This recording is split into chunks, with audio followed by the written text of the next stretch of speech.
Ok, hermanos, pues bueno, vamos a ir empezando. Les decía que el propósito de esto es que ustedes vayan familiarizándose con ciertos términos. Como tal, la intención no es profundizar totalmente en lo que significa o lo que tiene que ver con eclesiología, sino más bien entender que la eclesiología abarca muchas cosas, pero específicamente hoy nosotros lo vamos a enfocar desde el punto de vista que tiene que ver, en este caso, con la membresía, ¿okay? Y para poder tener eso, hermanos, nos vamos a apoyar obviamente en recursos que el Señor nos ha dispuesto para que nosotros también los podamos ir trabajando, estudiando, y parece que, creo que no se los he compartido, pero se los vamos a compartir. Es el PDF del libro en el cual nos estamos apoyando para que ustedes también le echen un ojito, tengan el tiempo. Mayormente esta es una introducción, todavía no estamos tomando el libro. Es una introducción para que ustedes vayan conociendo, para que haya dudas, y ese realmente es un anhelo, que tengan dudas, ¿sale? Que no se vayan así como que, bueno, pues ya terminó el hermano y ya. Que haya dudas, que realmente los haga cuestionar. Espero en el Señor poder esforzarme y poder dar esa parte, ¿sale? Entonces, primeramente, hermanos, ¿qué es o qué entendemos por eclesiología? Y eclesiología, hermanos, no es más que la disciplina teológica que estudia a la iglesia. Nosotros lo vemos así. Es una disciplina teológica que estudia a la iglesia. ¿Y qué es lo que estudia de la iglesia? Va a estudiar su historia, va a estudiar su permanencia, desde dónde hasta dónde, cuánto tiempo, por qué. Va a estudiar también su revelación al pueblo de Dios. Va a estudiar su gobierno. La iglesia se estructura bajo un gobierno, hermanos. Y aquí es donde nosotros, en esa parte es donde nos vamos a poder meter un poquito para ver precisamente el gobierno, en este caso, en el cual, conforme a las Escrituras, creemos que es el más bíblico. También va a estudiar su propósito, el propósito del por qué es que la iglesia está en este mundo, su estructura, ¿okay? Va a estudiar muchas cosas lo que es la eclesiología, pero mayormente quédense con esa idea. Es aquella disciplina teológica que estudia a la iglesia, ¿okay? Y cuando digo iglesia me refiero, en este caso, a la iglesia de Cristo. La definición, hermanos, que nos interesa obviamente no es la del mundo, la que el mundo tiene o considera. La definición que a nosotros nos interesa como cristianos es aquella que las mismas Escrituras dan acerca de la iglesia. Si nosotros tenemos una definición, en este caso del mundo, pues no va a describir totalmente lo que Dios quiere con su iglesia. Por lo tanto, necesitamos el consejo de Dios para poder saber verdaderamente a qué se refiere Dios cuando Dios llama a iglesia a su pueblo, ¿sabe? Y esta definición, hermanos, está puesta desde el Antiguo Testamento. Antiguo y Nuevo Testamento hablan de esta iglesia, solamente que en el Antiguo Testamento no se dio a conocer como tal.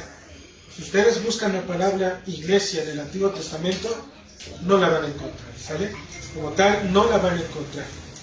Pero si hay un principio, y más adelante nosotros lo vamos a ver, en donde en el libro de Hechos se nos menciona una palabra.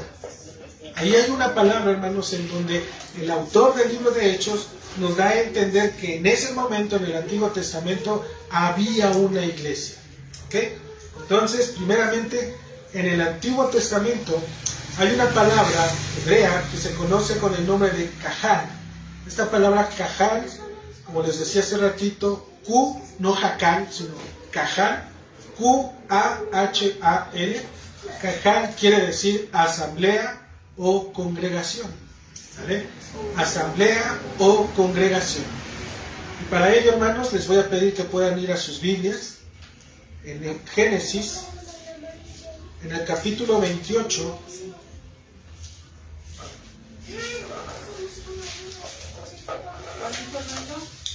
Génesis 28, versículo 3.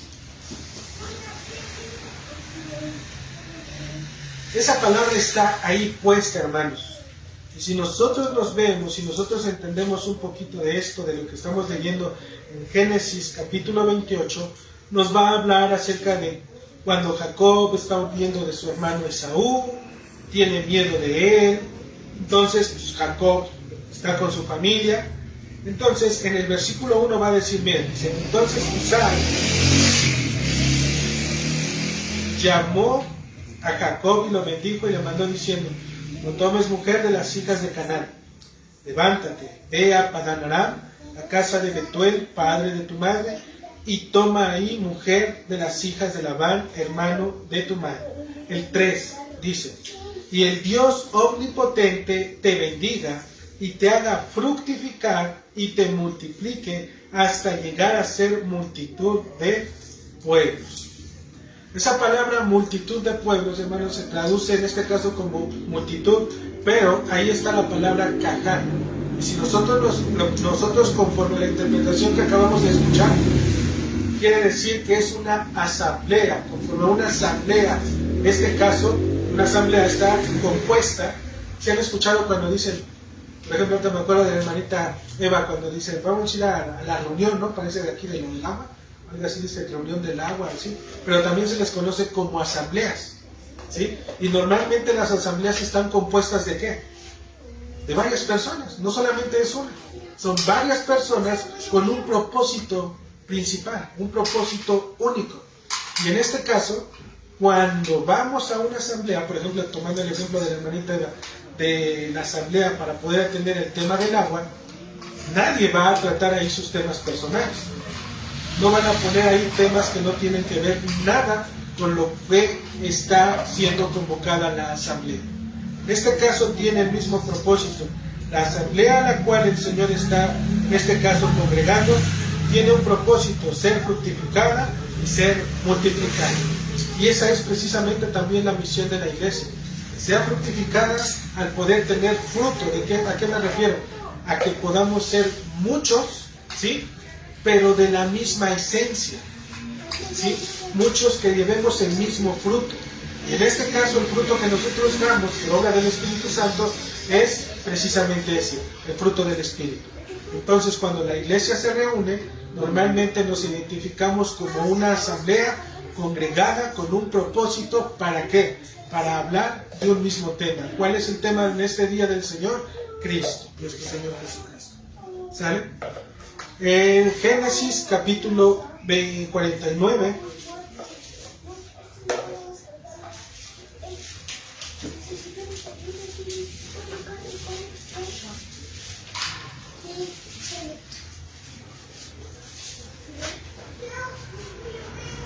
(49, 6) dice la Escritura, en su consejo, nuevamente, no entre mi alma, ni mi espíritu se junte en su compañía, porque en su furor mataron hombres y en su temeridad desjarretaron toros.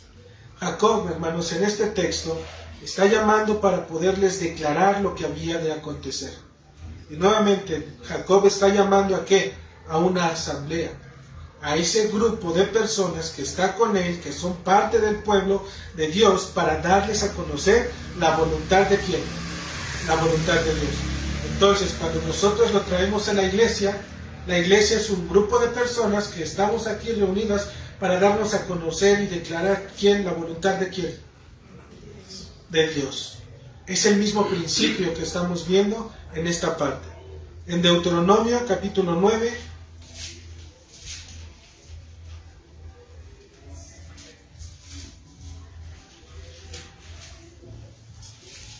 versículo 10,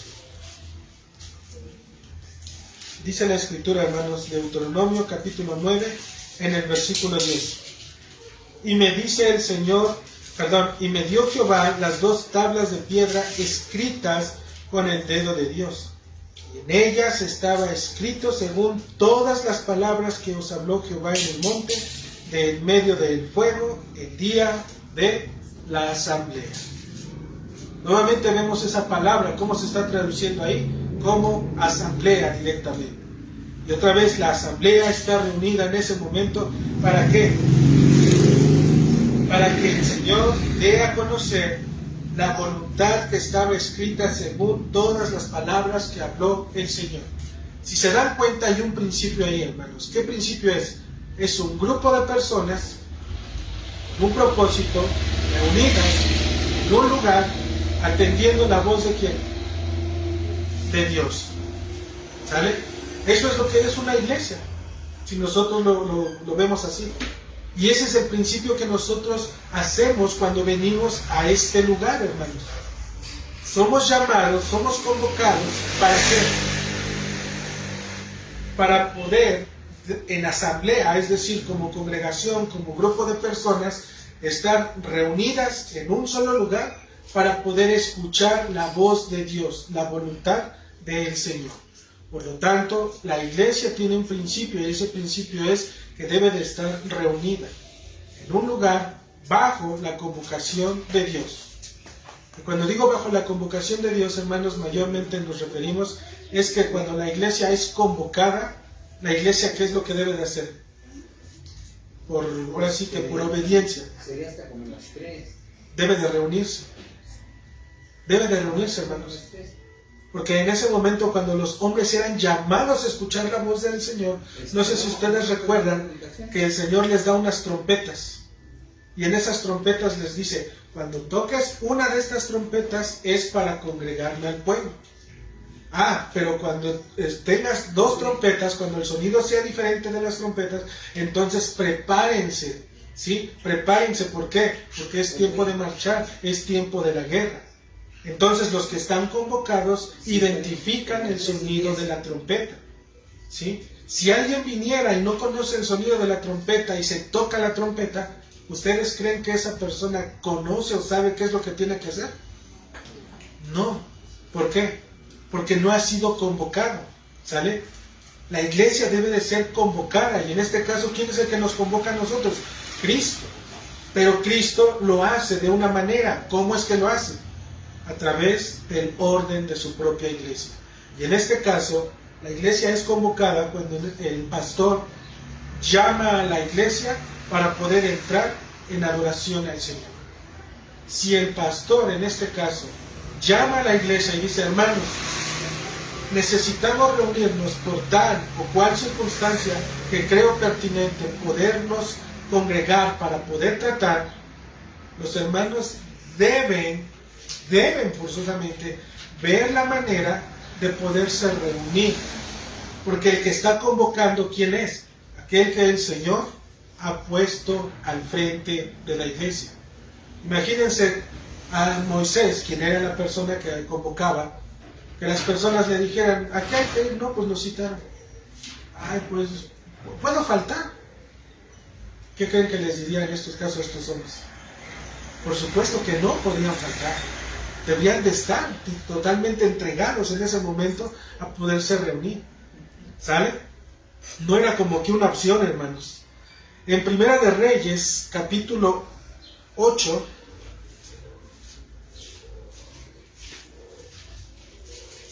Primera de Reyes, capítulo 8, versículo 14.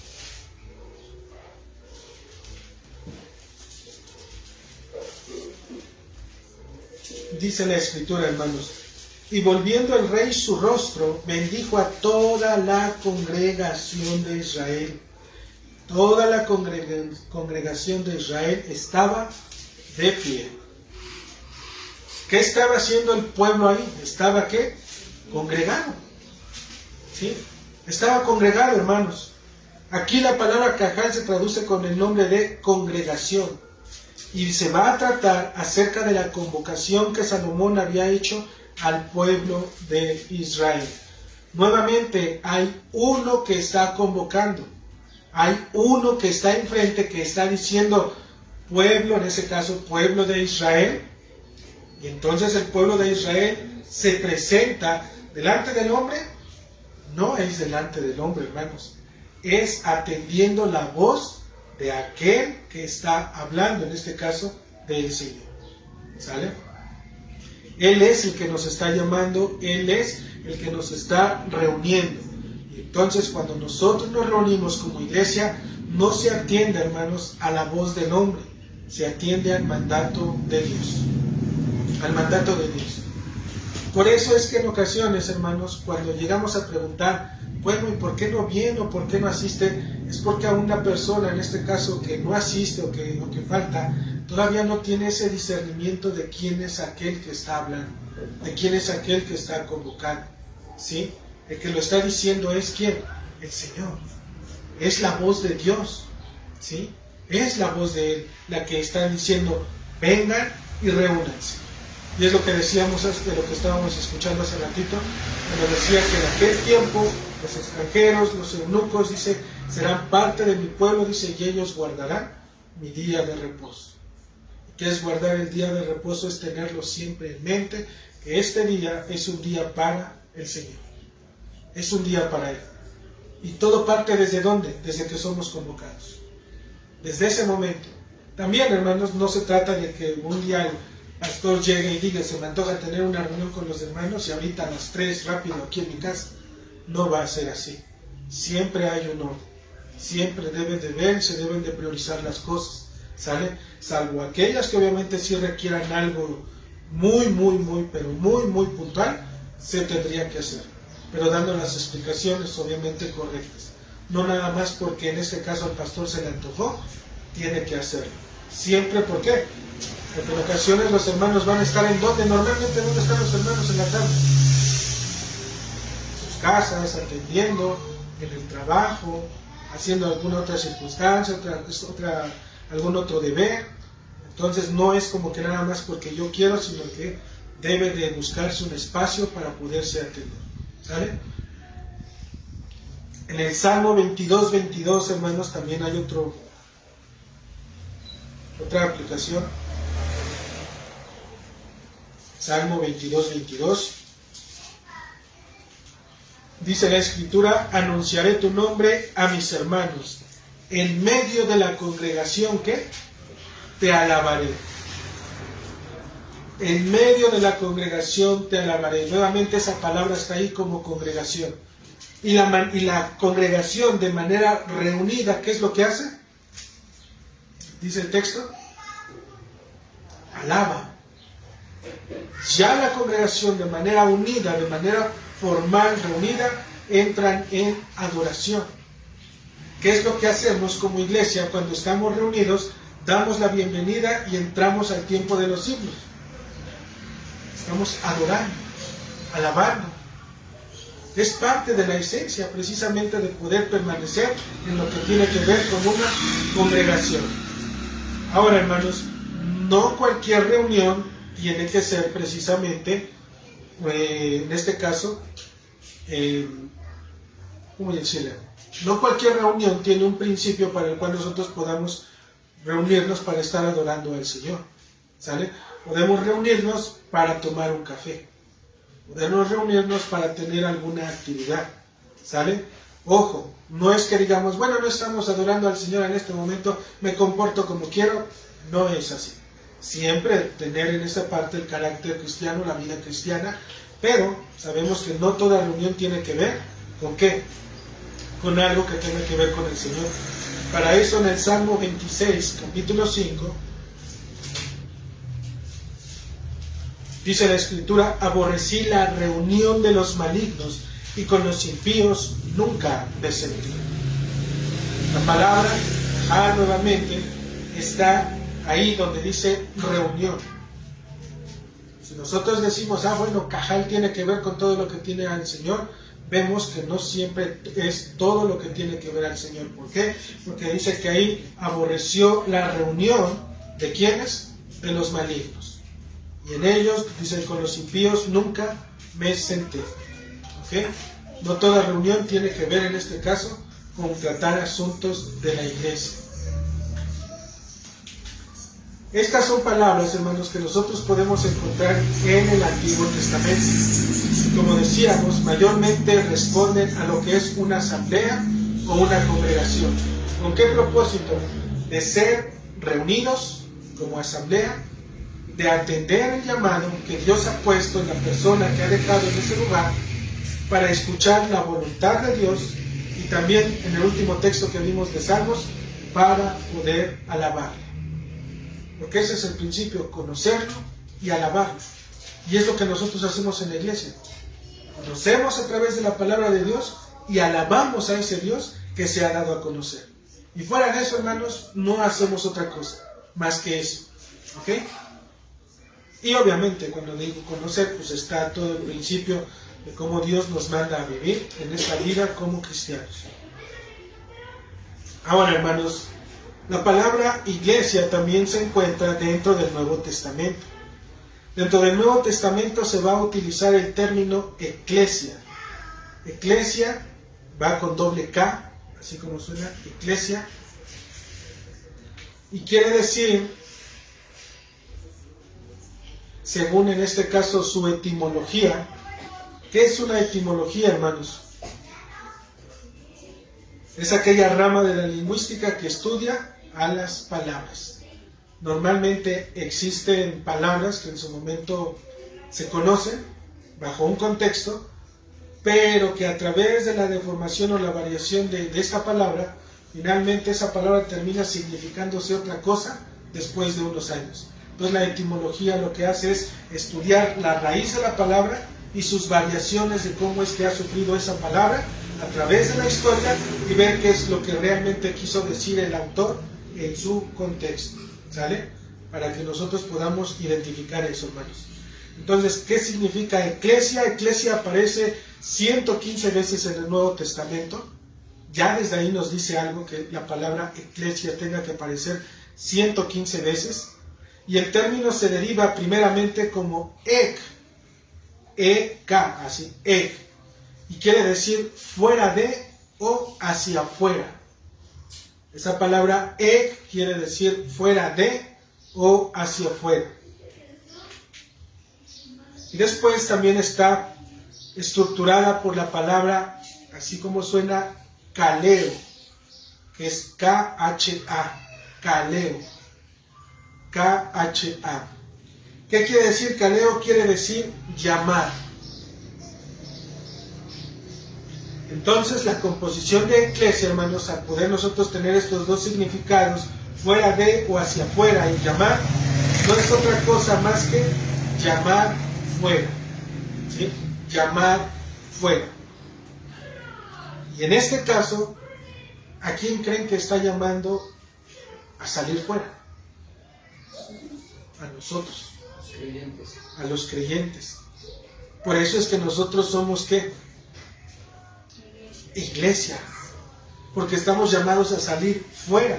¿Fuera de qué? Del mundo. Fuera del mundo, a no participar en el mundo.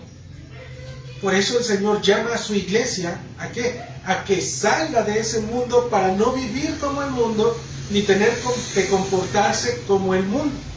¿Sale? Este Nuevo Testamento, hermanos, va a ocupar este principio, obviamente la palabra eclesia. Dijimos 115 veces, no las vamos a ver todas. Si ustedes quisieran ver dónde se ve esa palabra, lo que tendrían que hacer es bajar un programa y en ese programa buscar la palabra, nada más le dan un clic y aparece el significado de esa palabra en todo el contexto del Nuevo Testamento. ¿Sale? Y ahí ustedes van a ver que no necesariamente eclesia tiene que decir iglesia forzosamente. La vamos a ver de manera interpretada de forma diferente. Vamos a ver dos ejemplos, hermanos, en Mateo capítulo 16, versículo 18.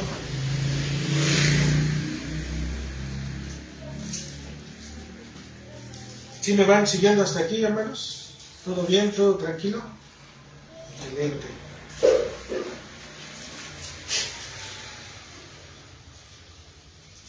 Esta es la confesión de Pedro, hermanos, cuando Jesús les pregunta quién creen que soy. Dicen los hombres, unos dicen que eres Juan, otros que algún profeta, y Jesús le dice, ¿y ustedes quién dicen que soy? Y Pedro le dice, tú eres el Cristo, el Hijo de Dios. Y Jesús le va a responder en Mateo capítulo 16, versículo 18, dice, y yo también te digo que tú, es decir, aquel que confesó, dice que tú eres Pedro, y sobre esta roca edificaré mi iglesia.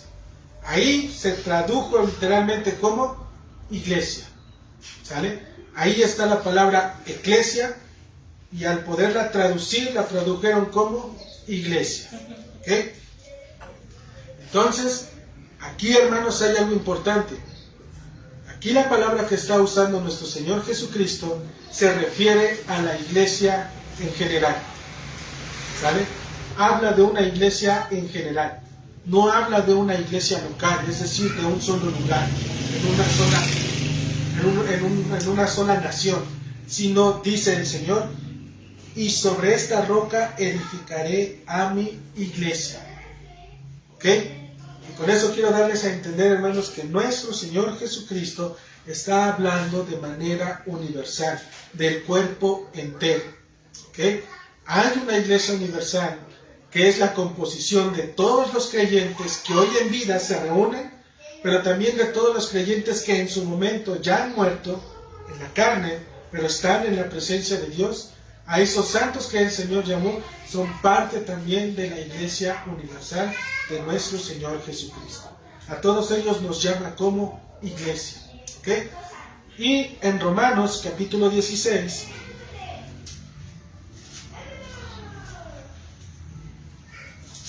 Romanos capítulo 16,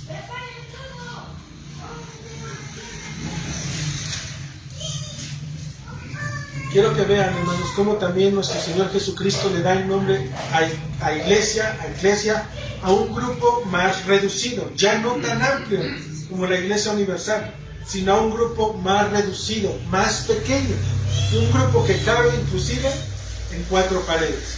¿Sale?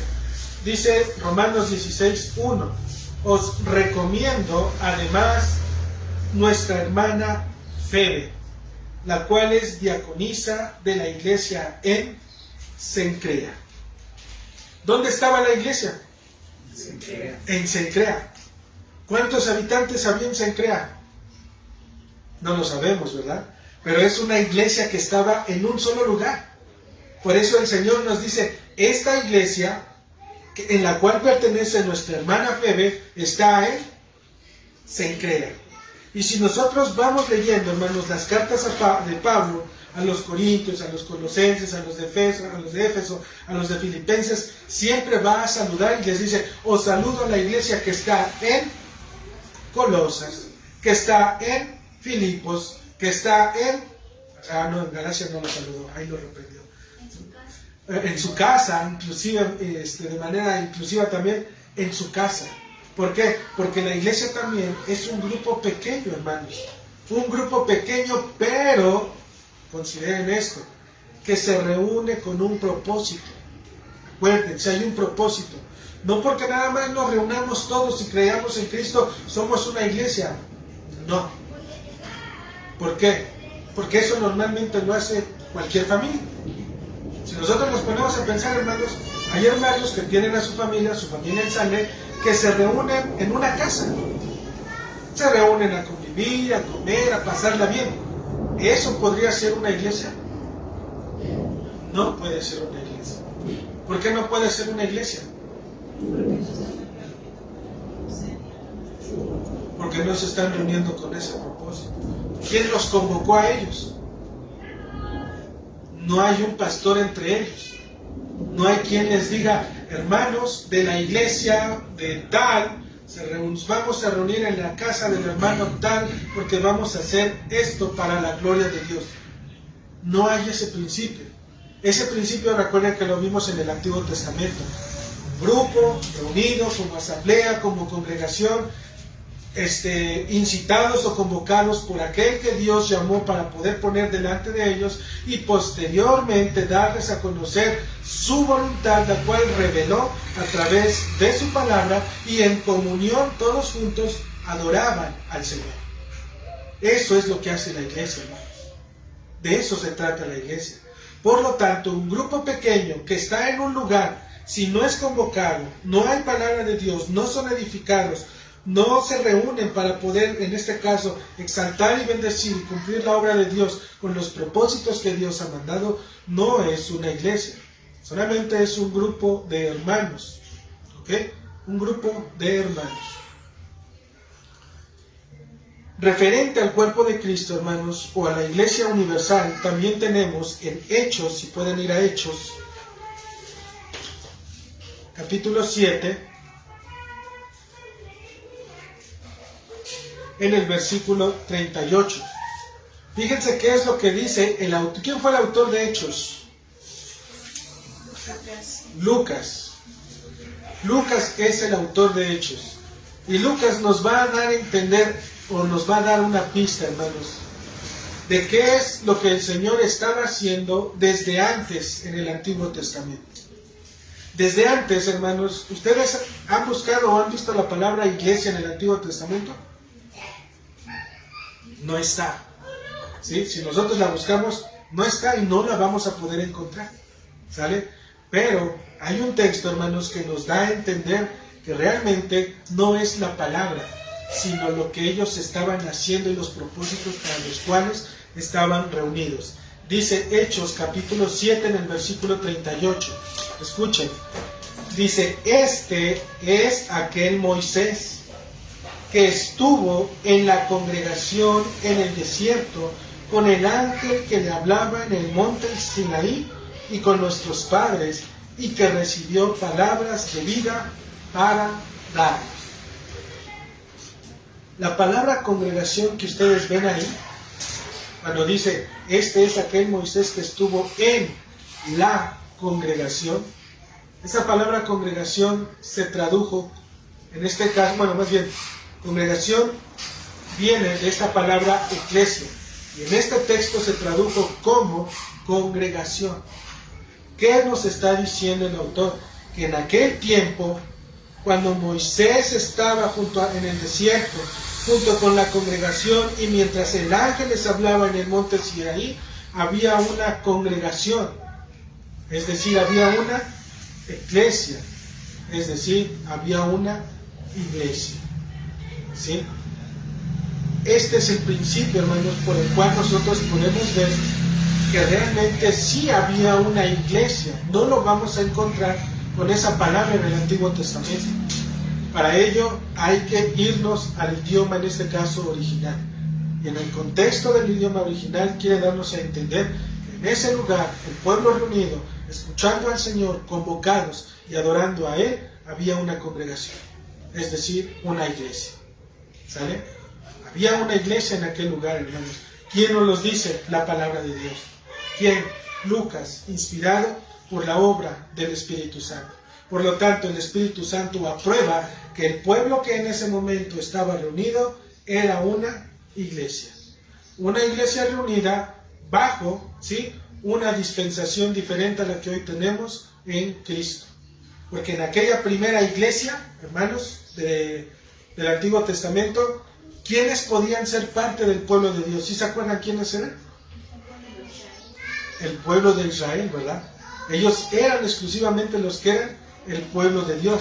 ¿Y qué características tenía que tener el pueblo de Dios? Primero que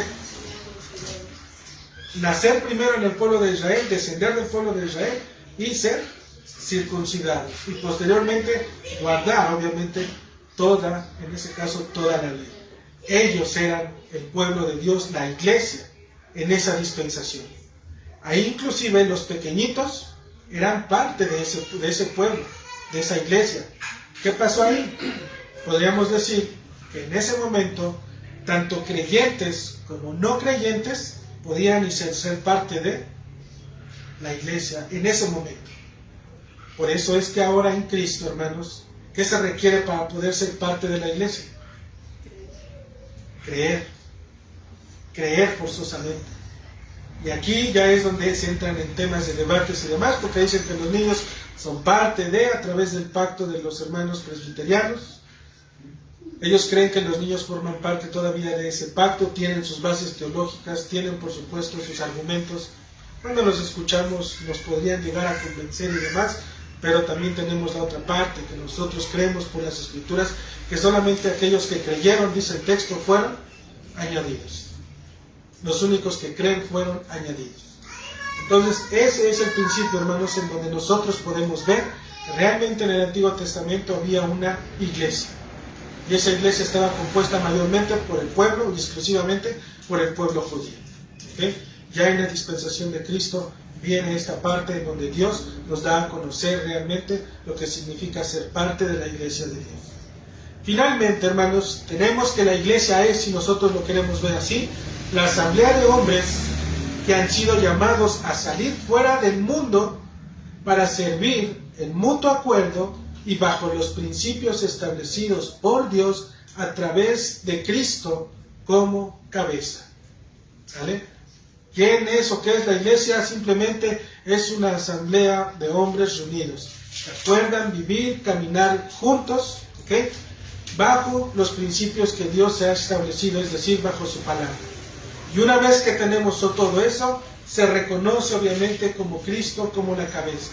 Y reconocer a Cristo como la cabeza es reconocer que todo lo que Él ha dicho en su palabra es verdad, bajo la estructura que Él mismo ha ordenado y ha establecido.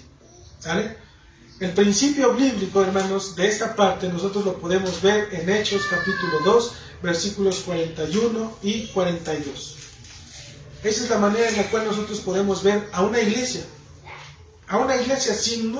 sin casa, sin música, a lo mejor sin púlpito, sin hacer nada. Simplemente esto es la esencia de lo que es una iglesia. Hechos capítulo 2, versículos 41 y 42. Dice la Escritura, después de que Pedro predica su mensaje, dice: así que los que recibieron su palabra fueron bautizados y se añadieron aquel día como 3,000 personas, y perseveraban en la doctrina de los apóstoles, en la comunión unos con otros, en el partimiento del pan y en las oraciones. Esas son las características, hermanos, de una iglesia. Si ustedes se dan cuenta, no dice: y los que recibieron su palabra se fueron a un lugar bardeado y demás. Simplemente es: recibieron su palabra, es decir, creyeron. Creyeron solamente el mensaje que Pedro les había dicho. ¿Cuál era ese mensaje? Que Cristo había venido a este mundo para morir por los pecados de aquellos hombres, mujeres, ancianos, niños, en este caso, que Dios había llamado para que en ellos puedan recibir vida eterna. ¿Lo crees? Sí, lo creo. ¿Qué debo de hacer? Dice: bautízate. Es lo que debes de hacer. Si has creído, te debes forzosamente de bautizar, siempre y cuando las condiciones nos lo permitan. Acuérdense que el bautismo no salva. El bautismo solamente es la evidencia de que hemos creído, que nos estamos identificando con la iglesia, que lo que nos pasó a nosotros también, así como les pasó a los hermanos, también me está pasando a mí.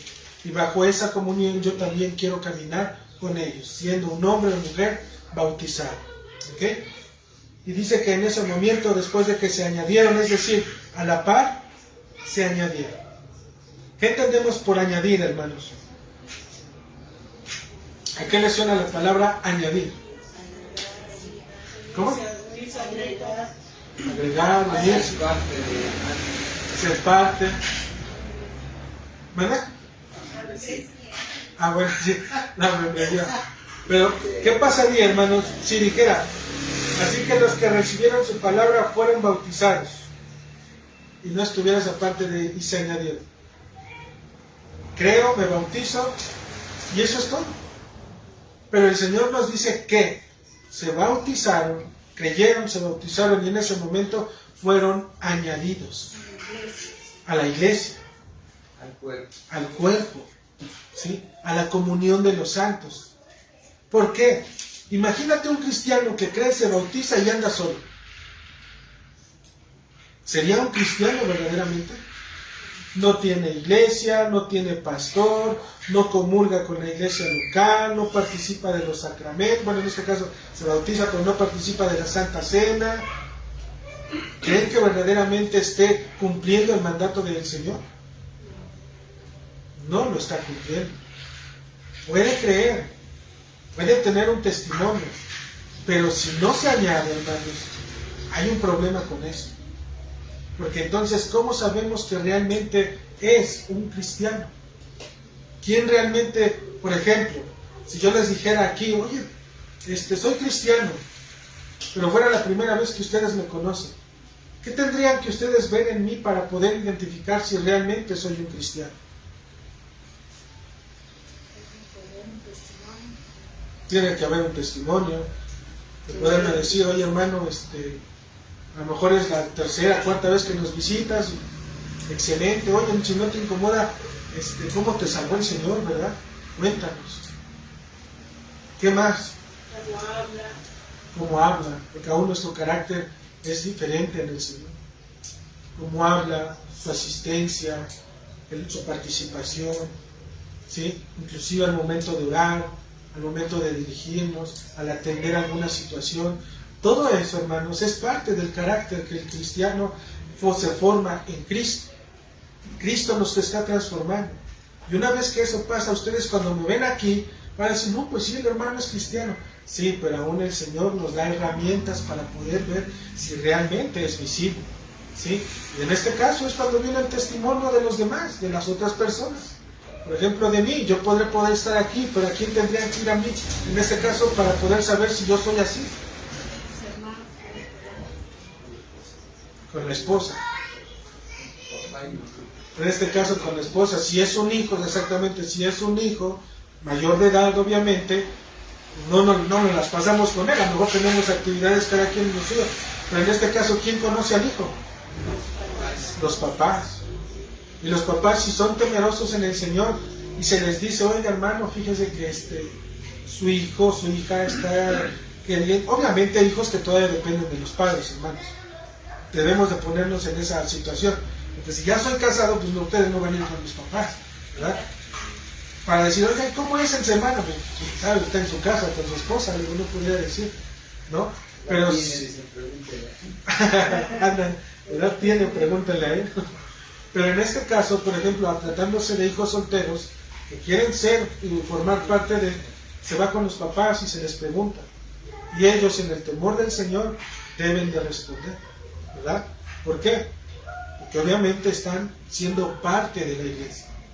Ellos están viendo la obra que Dios está haciendo, no solamente en ellos, sino también en sus hijos, y es más, entre cada uno de los hermanos, ¿vale?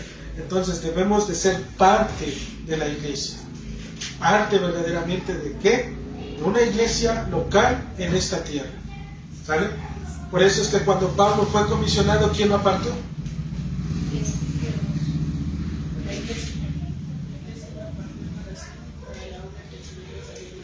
Ajá, exactamente. La iglesia, el Señor les dice, apártenme, Saulo, Bernabé, para la obra la cual los he encomendado. Y ellos oran, y abajo se nos dice, y el Espíritu Santo los envió. ¿Cómo obra entonces el Espíritu Santo dentro de la iglesia? Por medio de la misma iglesia que son los miembros, ¿sí? De esa manera obra el Espíritu Santo, no al dedazo, no a ver quién sí y quién no, sino que obra en la sabiduría. Por eso Dios nos prepara precisamente ¿para qué? Para que si en este caso, por ejemplo, pasara algo ahorita y nos diga, hermanos, ¿quién puede ir? Y que no, yo voy rápido, ahorita yo. Hay hermanos entre nosotros que sean sabios para poder decir, hermano, no puedes ir. Tienes esta circunstancia, tienes que hacer aquello, tienes que hacer esto. Permíteme, dale paso a otro hermano que pueda asistir, que pueda atender. ¿Sí? ¿Para qué? Para que la iglesia sea edificada. Y en este caso el Señor se glorifica a través de la obra de su propia iglesia. ¿Sale?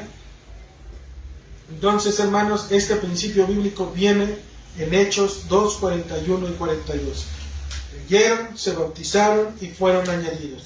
Y una vez que fueron añadidos, dice que había como 3,000 personas.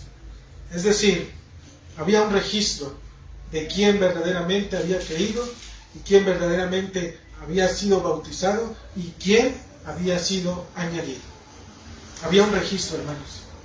Y en ese registro estaban totalmente hombres, mujeres conversos, hombres regenerados. ¿Por qué? Porque en el versículo 42 nos dice que estos que creyeron, se bautizaron y fueron añadidos, perseveraban en la doctrina de los apóstoles, en la comunión unos con otros, en el partimiento del pan y en las oraciones. Estas eran las actividades que tenía la iglesia. Participaban de la doctrina, es decir, todo el consejo de Dios, participaban en la comunión, no solamente que se reunían, hermanos, sino una comunión que los llevaba totalmente a darse el uno por el otro. ¿sí? A darse completamente, hermanos, a no esconderse nada en absoluto, sino totalmente ser sus vidas, en este caso, como un libro abierto. Se conocían, traían a los pies de la iglesia sus circunstancias, sus razones, y había tal discernimiento espiritual, tan grande amor en el Señor, que aún las circunstancias y problemas que ellos tenían al escucharnos los hermanos no eran motivos de quejas, eran motivos de oración, para que el pueblo de Cristo siguiera siendo edificado. ¿Sale? Entonces, hermanos, este es el principio bíblico. Ahora, quisiera leerles, porque parte de poder tener la denominación, hermanos, a la cual nosotros pertenecemos, poder ser una iglesia confesional, es decir, poder creer no solamente, sí, mayormente y obviamente en lo que la Escritura dice, pero también nuestra fe descansa en la fe similar a aquellos hombres que en su momento estuvieron en este mundo, hombres que el Señor preparó para poder levantar muros alrededor de la iglesia, y que ahora nuestra fe, cuando sientamos que pueda ser tambaleada, ellos también hicieron su labor. ¿Qué labor? Investigar, indagar por medio de las Escrituras y dejarnos recursos. ¿Para qué? Para que la iglesia también pueda ser edificada en este aspecto. Hay una definición acerca de la iglesia de parte de este hombre que fue Benjamin Kitch, en su libro La gloria de una iglesia, la gloria de una verdadera iglesia, hermanos, para que nosotros la podamos meditar, considerar, obviamente, la podamos inclusive estudiar si tienen el tiempo. Se las voy a citar. Él fue un pastor de una iglesia. Él obviamente cuando estaba pastoreando, hermanos, vio esa necesidad de tener identificado a aquellos hermanos que pertenecían al cuerpo verdadero de Cristo. ¿Por qué? Porque acuérdense que normalmente en la iglesia llega cualquier persona. Llegan muchas personas, hermanos. Cristianos o no cristianos son recibidos. Finalmente, dice por ahí, están comprometidos los que meten las manos a la lumbre, en este caso por la iglesia, son los que realmente quieren caminar juntos. Entonces, él nos da una definición, que se las quiero leer, después se las paso ahí con una fotito, para que la vean y la vayan escuchando. Dice: la gloria de una iglesia evangélica y su verdadera y ordenada disciplina explicada. Cerca de una verdadera y ordenada iglesia evangélica. Dice, antes de que pueda haber una disciplina, es decir, antes de que alguien pueda entrar en disciplina, dice, en medio de una asamblea tiene que constituirse como iglesia.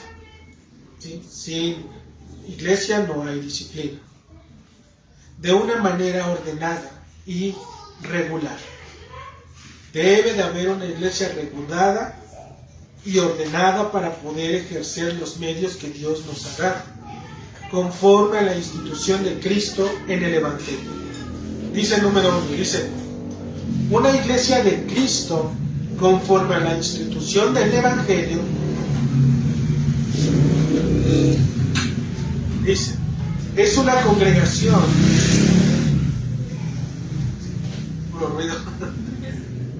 dice, una iglesia de Cristo conforme a la institución del Evangelio es una congregación de cristianos piadosos, quienes, como asamblea establecida, pero habiendo sido bautizados por profesión de fe, se entregan, es decir, se dan al Señor y mutuamente, por acuerdo y consentimiento mutuos, conforme a la voluntad de Dios, y ordinariamente se reúnen en un mismo lugar para el culto público y la adoración, en medio de quienes la palabra de Dios y los sacramentos son debidamente administrados conforme a la institución de Cristo. La belleza y la gloria de dicha congregación consiste en ser todos ellos personas convertidas, es decir, personas regeneradas. Dice, o piedras vivas, estar unidas por el Espíritu Santo a Jesucristo, la preciosa piedra angular y el único fundamento de todo cristiano, así como de toda congregación local y de toda iglesia católica. Cuando dice la palabra católica, hermanos, se refiere a la palabra católico, quiere decir universal, ¿saben? Para que no se espanten. Dice, antes de que cualquier persona sea admitida como miembro en dicha iglesia así constituida, tiene que declarar a la iglesia o a esta junto con el pastor que la iglesia designe lo que Dios ha hecho por su alma, es decir, su testimonio, o su experiencia de una obra salvadora de la gracia en su corazón. Además, la iglesia también debería inquirir y quedar completamente satisfecha, es decir, convencida acerca de su vida santa o buena conducta. ¿Okay? ¿Qué quiere decir? Que una vez que el testimonio es dado, aquellos hermanos que están entre la iglesia deben de inquirir, deben de indagar en la vida de aquella persona para ver que verdaderamente esta persona sea una persona totalmente regenerada, cambiada por la obra del Espíritu Santo.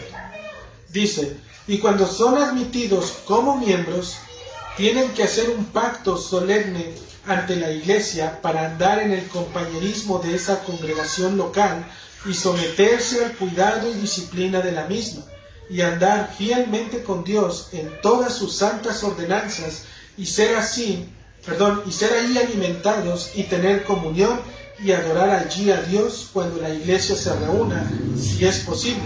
Había tiempos en los cuales la iglesia no se podía reunir, pero en este caso sí nos podemos reunir. Dice, y entregarse a la vigilancia y supervisión del pastor y el ministerio de la misma. Entonces, el pastor expresará en nombre de la iglesia también la aceptación de cada persona y que se esforzará para cuidar de ellos y velar por ellos en el Señor, siendo los miembros los primeros en sentirse satisfechos de recibirlos y de tener comunión con ellos. Y así el pastor les dará la diestra del compañerismo de una iglesia o iglesia orgánica. Una iglesia así constituida debe de elegir inmediatamente a un pastor, anciano o ancianos y diáconos. No leemos acerca de ningún otro oficial u oficio permanente en la iglesia, y qué tipo de hombre debe de ser, y cuán cualificados deben de estar. Es establecido por Pablo en sus epístolas de Timoteo y de Tito. Además deben tener especial cuidado de que tanto los obispos como los diáconos tengan de alguna manera competente todas estas cualificaciones, y después de haberlos elegidos en un día solemne de oración y ayuno, ya sea pastor o diácono, ellos, aceptando el oficio, tienen que ser ordenados con oración e imposición de manos del ancianato, es decir, cuando ya haya personas anteriormente, primero habiendo sido probados y hallados aptos e idóneos para un oficio tan sagrado.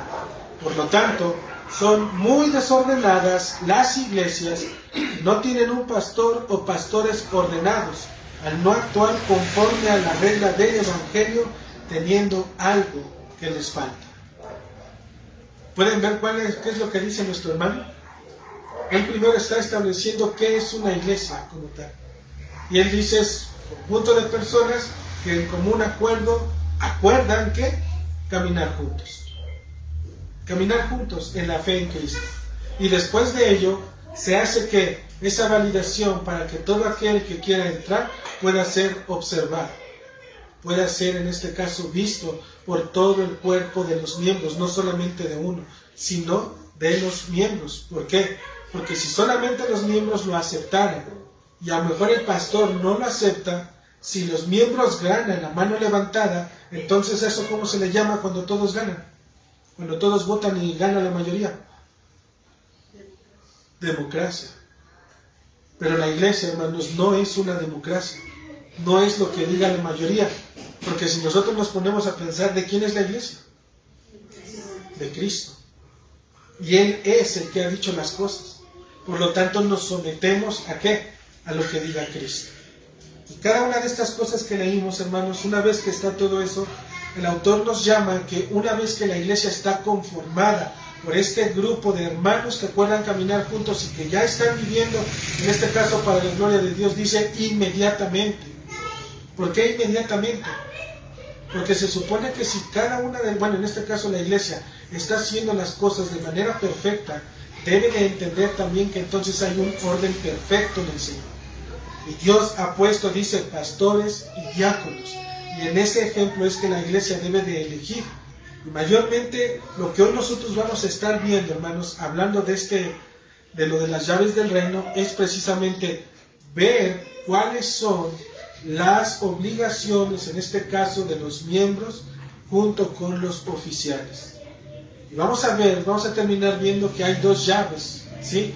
Una llave que es de la autoridad que tiene a cargo el pastor, es dada por Cristo, y otra llave que tienen los miembros, que es la de la libertad para poder exigir lo que las Escrituras demandan. No que exijan lo que ellos quieran, sino lo que las Escrituras demandan. En este caso, si la persona que está aquí no está dando palabra, no está dando realmente la Escritura como debe de ser, los miembros tienen la obligación, ¿sí?, de levantarse y de decirle: hermano, necesitamos que por favor se esfuerce, necesitamos que por favor estudie, necesitamos que por favor nos ministre, nos enseñe, porque en sus manos están puestas nuestras almas, ¿sí? Entonces, esta labor, hermanos, es lo que hace la iglesia. Y una vez que eso hace, las llaves, en este caso, de las autoridades, del oficial, en este caso el pastor, y la llave de la iglesia, cualquier cosa que tenga que ver referente a la iglesia, deben de girar para poder aceptar las cosas de manera unánime. ¿Sale? Si giran las dos para un lado, perfecto. No puede abrir una, si tú te pones a pensar, si hay una cerradura que tiene dos llaves y abres una pero la otra no, es imposible que puedas abrir ese cajón. Las dos deben de girar al mismo tiempo para que las cosas se puedan llevar a cabo. Y en la iglesia debe de ser así, hermano. Debe de haber esa comunión. Por eso es que decimos comunión de hermanos regenerados. ¿Por qué? Porque solamente ellos van a poder entender no lo que dice el hombre, sino lo que demanda el Señor. Y allí nosotros solamente descansamos diciendo: hermano, ¿qué es lo que dice la Escritura? La Escritura. No, pero es que yo siento, yo creo. Hermano, no te preocupes, o sea, Dios nos da esa parte, pero no es lo que tú creas o sientas, es lo que la Escritura nos está diciendo que hagamos. ¿Se acuerdan? Ahí mayormente habla en cuanto a las cualificaciones. Las cualificaciones del pastor y el diácono. ¿A quién deben de observar? A aquella persona que conforme a las Escrituras, estas cualificaciones estén en la persona. Y dice que una vez que se propone, esta persona debe de aceptar. Es decir, se le dice: hermano, la iglesia te está apartando, te está escogiendo para poder ejercer este oficio. Y en este caso se le dice: ¿tienes el llamado? Se le cuestiona. Porque a lo mejor sí, el hermano conoce, sabe, pero a lo mejor realmente en el corazón no siente que tenga el llamado. El llamado empieza desde acá, porque desde acá el que obró primero fue el Señor. Y solamente lo que está haciendo el Señor es dar a conocer lo que ya está ahí. En ese momento cuando dice: sí, hermano, siento el llamado, siento que estoy puesto para eso. Perfecto, hermano. Te apartamos en oración, en ayuno. Y llegará el tiempo en el cual se te ordene. En esos momentos cuando la iglesia tiene ya a su pastor. Para ello, hermanos, es que nosotros vamos a estar trabajando, vamos a estar estudiando, vamos a estar viendo los principios antes de poder llegar a todo eso. Porque lo que en este caso, mi oración, hermanos, sobre todo es que ustedes puedan finalmente tomar esa decisión, porque va a depender de ustedes. De ustedes es quien realmente va a depender. Ustedes son los que van a votar a mano alzada, los que van a poner el nombre de aquella persona, y esta persona ustedes la deben de observar, la deben de mirar, la deben de cuidar, ¿sí? Y obviamente vienen todas esas responsabilidades, tanto del pastor como, en este caso, los miembros. ¿Ok? ¿Qué es lo que vimos hoy, hermanos? Pues prácticamente fue una introducción. Esta introducción todavía no aborda totalmente lo que es las llaves, el libro, como decíamos. Va a haber todavía otras dos, tres clases acerca también, que tiene que ver con la introducción. Porque hay cuestiones, hay ciertos palabras que quiero que se identifiquen con ellas, como esa palabra de eclesiología. ¿Ya la habían escuchado antes? Eclesiología. Les dijimos que es una parte, en este caso, de la disciplina teológica que tiene que ver con la iglesia. Entonces, cuando hablamos de eclesiología, tiene que ver con la iglesia. Siempre que escuchen esa parte, es que la eclesiología tiene que ver con la iglesia. Siempre tiene que ver con la iglesia. Y hoy nos estamos enfocando literalmente en lo que tiene que ver el gobierno. Y en este caso el gobierno viene a partir de los oficiales y de los miembros, ¿sí?